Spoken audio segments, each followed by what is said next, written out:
কি হয়েছে এক্ষুনি? ওই তো কিছুক্ষণ আগে আমাদের সাবরুম ফায়ার সার্ভিসে একটা খবর আছে যে সাবরুম শিব মন্দিরের আগে একজন ব্যক্তি আহত হয়ে রাস্তার পাশে পড়ে আছে। যে সাথে সাথে আমরা ওনাকে গিয়ে উদ্ধার করে সাবরুম হাসপাতালে ভর্তি করেছি। আপনারা ওই জায়গাতে গিয়ে মানে কি অবস্থা দেখতে পেয়েছেন? আমরা গিয়ে দেখি অ্যাক্সিডেন্ট হয়ে পড়ে আছে। আমরা ওনাকে সঙ্গে সঙ্গে হাসপাতালে নিয়ে আসি। ওনার সঙ্গে কোনো বাইক বা গাড়ি ছিল?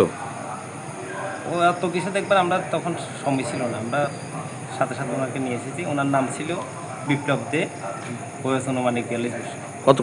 আনুমানিক কয়টা নাগাদ ঘটনা? অনুমানিক 9টা 5-10।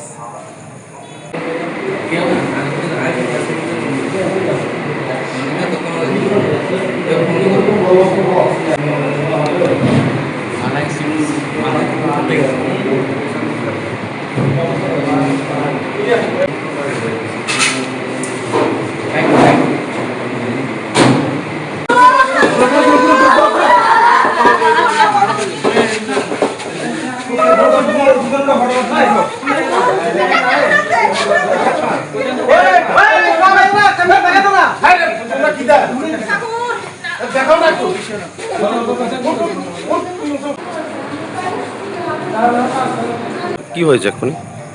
ওই তো কিছুক্ষণ আগে আমাদের সাবরুম ফায়ার সার্ভিসে একটা খবর আছে যে সাবরুম শিব মন্দিরের আগে একজন ব্যক্তি আহত হয়ে রাস্তার পাশে পড়ে আছে।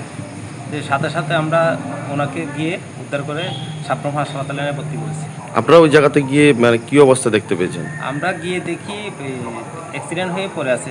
আমরা ওনাকে সঙ্গে সঙ্গে হাসপাতালে নিয়ে আসি। ওনার সঙ্গে কোনো বাইক বা গাড়ি ছিল?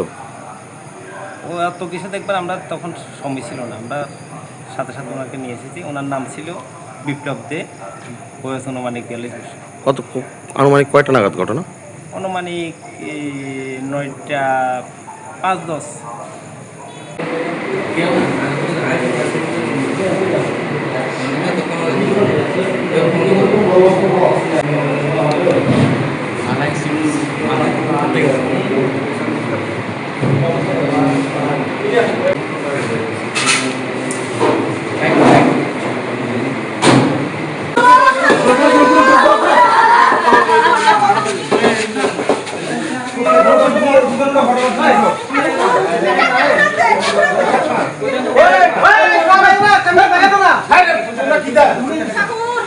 দেখো না